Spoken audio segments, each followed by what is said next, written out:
Hey guys, this will be video 13 for the how to design build a custom flying V using Stewart McDonald templates.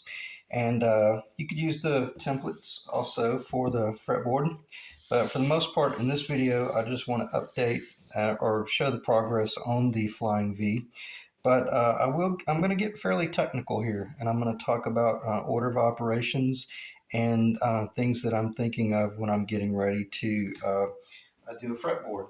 And when I'm talking about a fretboard, I'm talking about starting out with a big chunk of wood. Sometimes they average about 3/8 of an inch thick and about 2.5 inches wide. And then how do you start working it down to the point to where you start getting closer to your target, and then that's square, and then turning it into a radius fretboard. So let's see, where is that wood? Yeah, this wood.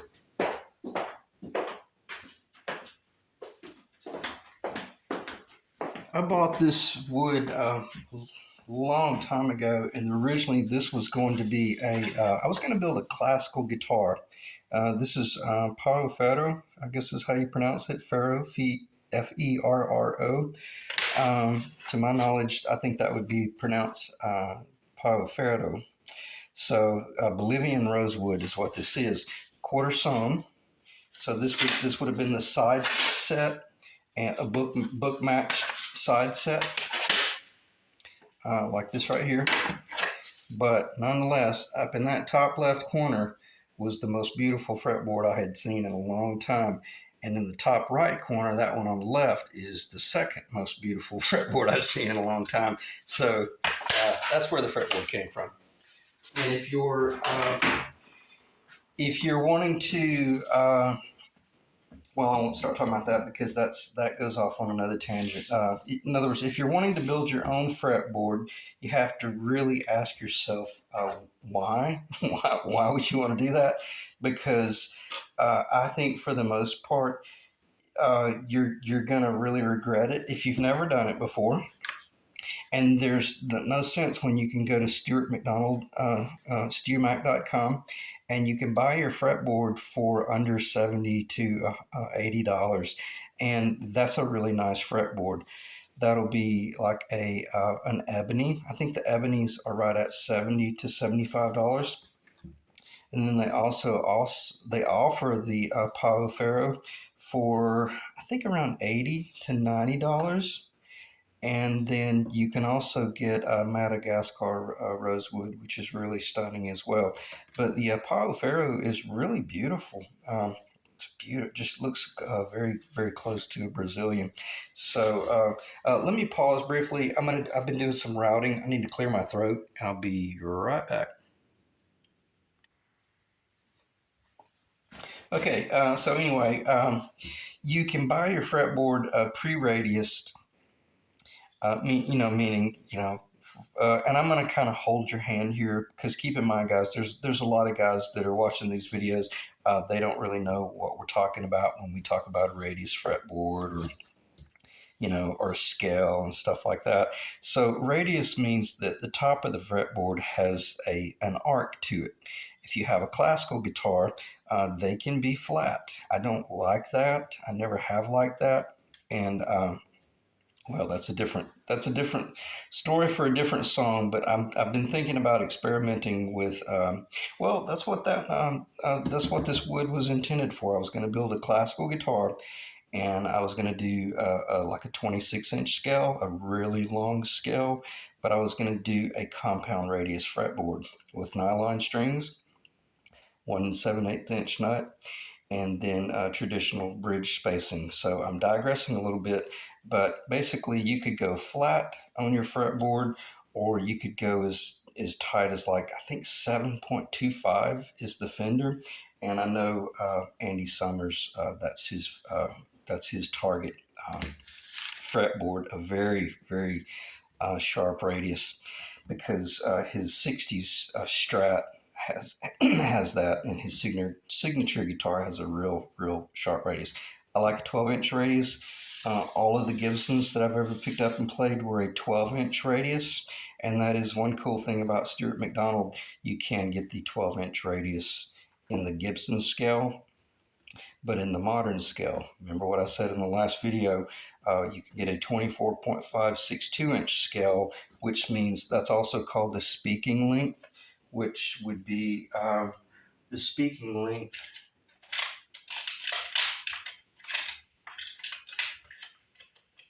I'm sorry. There it is. I like using the brass nut because it shows up a little bit better. Sorry about the disorganization there. See if that shows up. Barely. All right. Maybe I should just use the bone. Sorry. This is a little plastic one. What do I do? Drop it in my coffee? Well, if I have to, I'm just going to do the video over. All right. So let's say you got a little bone, the bone nut right there, and then the fretboard starts right here. The speaking length is the distance from the beginning of the fretboard, or the bottom side of the nut, to the bridge, the center of the bridge. That's the scale, which is also the speaking length. So where I'm going with this is I could not order this scale that is on the table from Stuart McDonald. And obviously I could have ordered it probably from a custom luthier, but it would have been extremely expensive. So that's hence the reason why I'm doing this video and telling you, if you want to do a custom scale or your own scale, you're going to have to build it yourself. And it's not that it's difficult, it's just extremely time consuming. And I mean really, really time consuming. Let me pause again.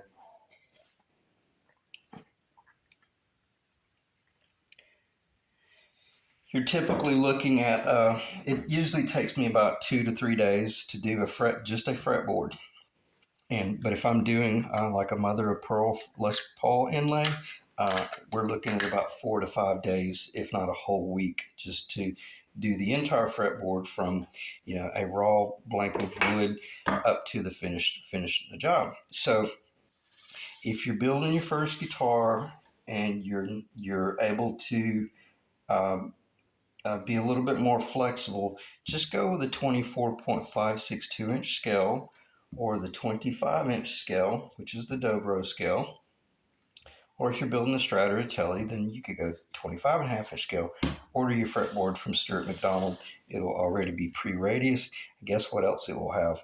It will have every one of these fret slots cut with a CNC machine per the scale that you ordered, the correct depth and everything.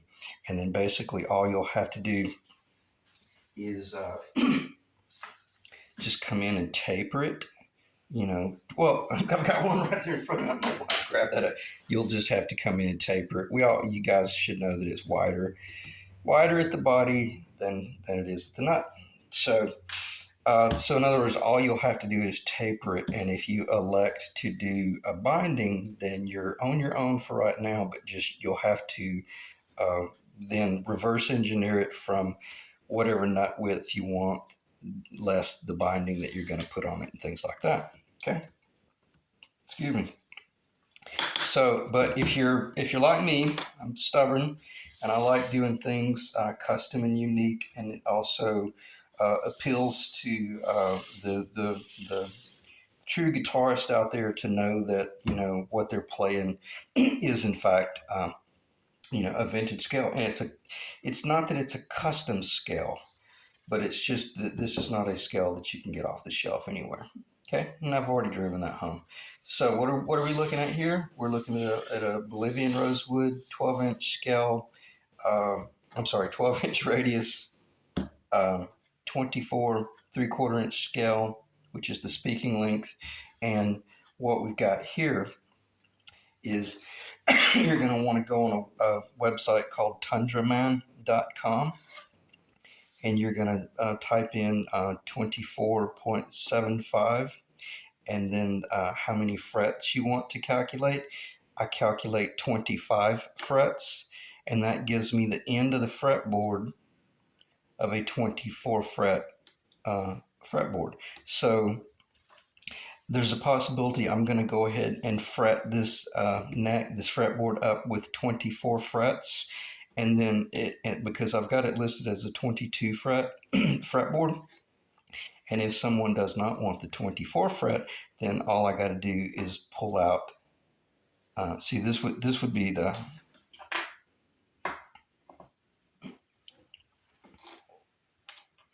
That would be the 24th fret. That would be the 23rd fret. This is hard to do on camera because these little things just have to be perfect. Well, humor me here. That would be the 24th fret. That would be the 23rd. That would be the 22nd.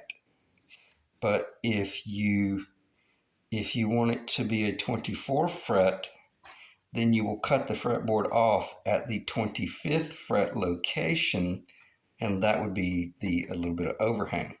But if you wanted it to be a 22 fret neck, well, then you would remove that fret, and you would come up here at the 23rd fret location, and you would saw that off. And then that distance remaining, now that this is the 22nd fret right here, see, there's the 21st fret, mother of pearl, the 21st fret, the 22nd fret, and then it would get cut right there. It would get cut off right there. So what I'm saying is, when I'm laying out this scale, I go ahead and calculate a full 24 fret fretboard, and then I get back into the swing of building a handmade fretboard, and I start by cutting. Actually, I don't know if that's up on the camera, but I start at this location here as if I was going to put a Floyd Rose on it. And in other words, what I do, I got to get back in the saddle. And what I'll do is I'll say, okay, well, I know that I'm going to put a bone nut right here, correct? And I'll get back to that in a minute. So the fretboard, the beginning of the fretboard is not going to change. So whether it's a Floyd Rose or a traditional bone nut. But if I were to do the Floyd Rose, they have a tendency to need a little bit of extra wood up under here to raise it up. So what I do is I step out here on the other side of the Floyd, and I make a mark right there, and I go ahead and cut that. And I start getting back in the saddle, because every bit of this is done by hand and with squares and blocks. And this is the very template that I built about well, it'll be close to 20 years ago, because I started building seriously in about 2004, 2003, 2004 is when I was gearing up. And I designed this little piece of poplar, which is connected to a 4-foot level up under it to keep it perfectly level. I know this poplar is perfectly true. And then once I fasten this tapered fretboard on here, then, and I make certain it's perfectly on center, put a screw down here, but then I want to start practicing. And the way I devised this little thing was I just created a shelf for that to ride along. And then you can start out with a square, and you might be thinking that there's no way that can be accurate. You'd be shocked. It is as precise as a CNC machine. And hopefully I'll put this up here so that hopefully I'll remember later on. I have a little pin down there that I'll lay the scale out. And it's so cool, every now and then, if I'm doing a custom scale fretboard, I'll just pull this little jig out, and I'll get out my favorite psychedelic furs, and I'll just go psychedelic furs and sit here for 3 days and build a fretboard. And that's exactly what I've been doing with this one right here. So you start out there and you get comfortable practicing, so much so that even if you elect to glue this on the guitar with a 24 fret fretboard and then the 25th fret overhang, and then if you sold it and someone said, oh, man, I do not want the 24 frets, can you what would you charge to go back to 22? And that'd be $0, because all I got to do is pull that fret, as I just discussed, take my saw and saw that out. And I can even saw that out by well, I won't show you because I don't want to risk. I use the very last 2 teeth on the little saw. Just by keep in mind, this is glued onto the guitar. You got the sparkle top there, but you can come in here and just start pulling it, and then you keep pulling it until you see that you're through it. and then you take a flat chisel and come on here and go pop, and those 2 frets will just jump right off. And then guess what's going to go right there? A pickup.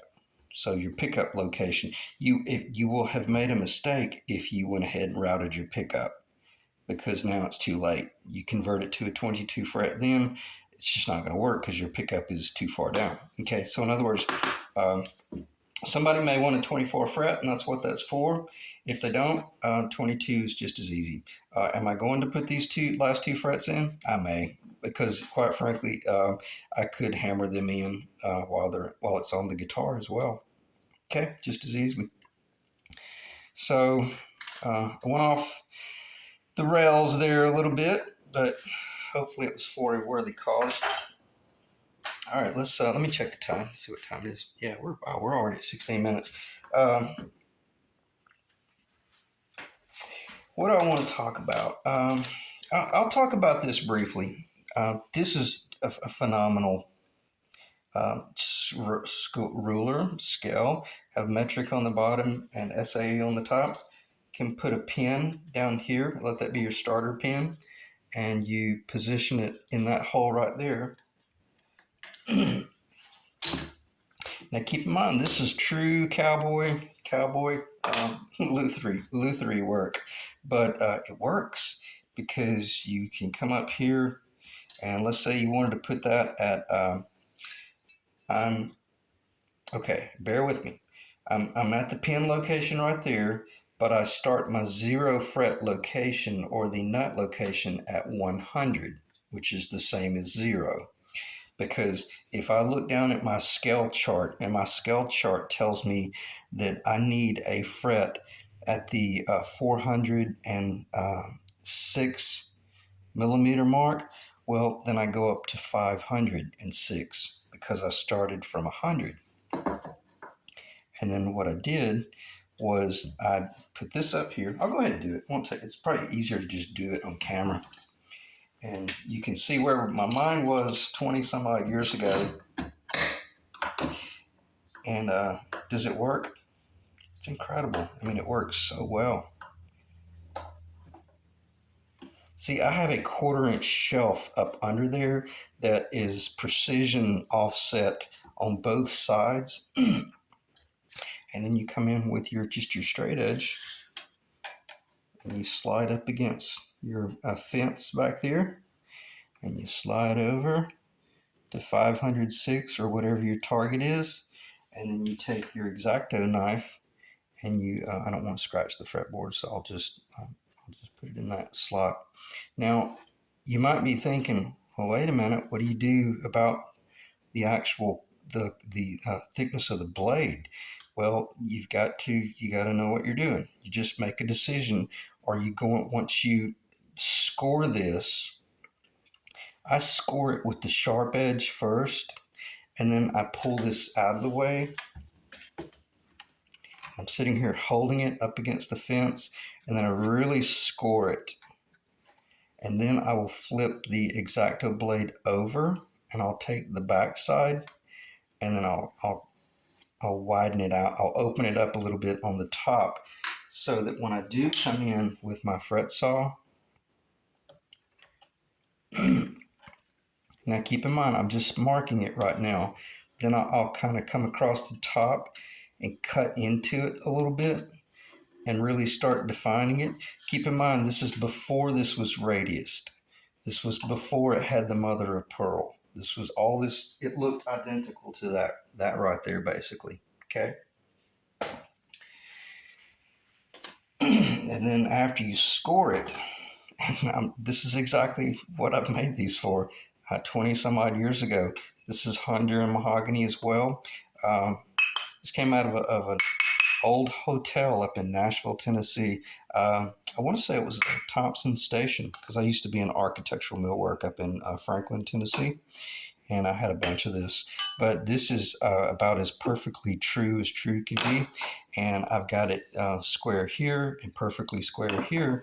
Then I come up here and I put it where it is, and what this does, this guarantees that my blade stays perfectly true, because it's really hard to, it's bad enough to try to keep it on track and not come across your wood.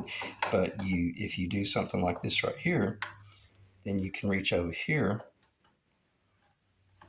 okay, and you pull through it like that, and you're really holding pressure right here, and you're just defining that location. Now, once you get a certain pattern going, it might be that you start cutting on the right side of the score. Well, if you do that, then make sure you do every one of them that way. And then in essence, what will happen is the entire scale that you've laid out will jump to one side about a couple of thousandths of an inch. Would it be enough to affect oh gosh, what is it called? Oh, wow. Intonation. Gosh, I almost drew a blank there. Yes, it is enough that it will affect the intonation, especially if you end up too short. So just be real careful. It can be done. Every bit of this can be done by hand. But once you start working in a certain direction, make certain that you stay with that. What I do is I laid everything out, and I don't want to throw you a curveball, but I left this location about a couple of thousandths strong down here so that I can come in and trim that fretboard a little bit shorter. Once I get my scale laid out up here, I say that I did that. I did not do that because I know what I'm doing. And when I made that first cut, everything that I laid out, I was always double checking and referencing from this pin location, which is fixed, the scale location, which is fixed, it's not going anywhere. And then if I'm looking at zero, which side of the zero am I on? Am I on the left side of the mark, or am I on the right side of the mark, or am I perfectly centered? Well, in this respect right here, the very line of the zero it crosses at the bridge. All of these up here begin to they intersect perfectly, because you don't want to be looking at a 314.23 millimeter, and then you're trying to add to it while you're doing it, because you want to lay out this scale based on your fretboard scale chart. Okay, and I'm gonna start talking about that because that's 23 minutes of probably way too much information. But excuse me. But just by looking at that little cowboy setup right there, you realize that, and what is that? In other words, you can just use things, excuse me, things that are in front of you. This is a square. Oh, what do they call it? Bevel square. Okay, taken apart. In other words, it's a block of aluminum. All right. And does it work? 100%. It's perfect. And what was cool, after I laid out the score, I showed that in the last video. That score location, after I laid that location out, I pulled my scale across and verified it, and every one of them were just spot on perfect. And at that point, I knew, well, I'm going to do that whole reverse scoring with the back edge of the X-Acto knife, and then I'm just going to cut every one of these perfectly on center. Okay. And in other words, what I mean, I went ahead and pulled the saw through that a little bit, just kind of hold without any of the stuff in the way. And then once I was certain that the blade was cutting into the wood, that's when I came up with the straight edge, and then made certain that I really went to town and cut through it. Okay, and I know that based on the frets that I use, the tang is such that as long as when I start cutting through this, I can see the daylight through the teeth. And I know that once I'm to the point to where I can no longer see the daylight, when it's square, then I know that if I was putting a fret in that was straight, then it's not going to bottom out. We won't talk about springing frets and stuff like that. But after I cut the radius, I had to come back in and then verify that was I still low enough. And every one of them were too high out here. So I had to come in by hand. I didn't do it by hand. What am I saying? I did put the little block back up, and I cut it some more, and then I made certain that by looking through the blade, once I saw, oh, this is a perfect sample right here. Once I saw the blade bury up into the fretboard, I knew that I was deep enough. Okay, and that's a fretboard from Stuart McDonald. Now you see the importance. Don't try to build your own fretboard. This is a nightmare. Even if you know what you're doing and you have the time, why would you do this when you could buy this for under $100? And when I say $100, you could buy a Madagascar rosewood for I think $89, $96. They're positively stunning. They're master level fretboards. Okay. So let me check the time. Probably ready to cut the camera right there. What should I talk about related to fretboards? I really don't think there's anything to talk about other than I don't want to start talking about how I drilled these. I'll hit it briefly because I've got this perfectly symmetrical jig, and the fretboard is perfectly centered. I did come in by hand, and I laid out all of the dot locations, and I just made a little score. You know, just come up here and just I did my nice little score, and then I was able to put this up on the drill press with a fence, and then once I found that one point, I was able to move this along, and drill here, and then move this down, and then drill there, move this down, drill there. It was a little bit more complicated than that because you're looking at it from the back with the light, and you're making certain that you're in place. And the only time you had to change, so you drill that one, that one, that one, that one, skip that, drill that one, that one, that one, that one, then reset your fence and drill your two offset ones. Okay, and then that will receive the mother of pearl dots. And the epoxy is, there's the epoxy. I like letting the epoxy sit for about 45 minutes. I want it to get a little bit thick because I learned my lesson a long time ago where my mother of pearl, I put it in, it was beautiful and it was nice. And then I came back later on and the weight of the pearl had just settled down into the epoxy. And I thought, that son of a, you know what? And I'm in there with a needle trying to get all the mother of pearl out. And trust me, I was in a bad place for a long time. It took me a long time to get that job under control. So my lesson I learned was to just let the epoxy get really thick and bed it in that. Okay. All right, so it may have cut my audio off by now. Yeah, we're at 28 minutes. It's probably cut my audio off. If not, I appreciate you guys checking in, and I'll update you in the next video about the progress of this job. All right, thanks, guys.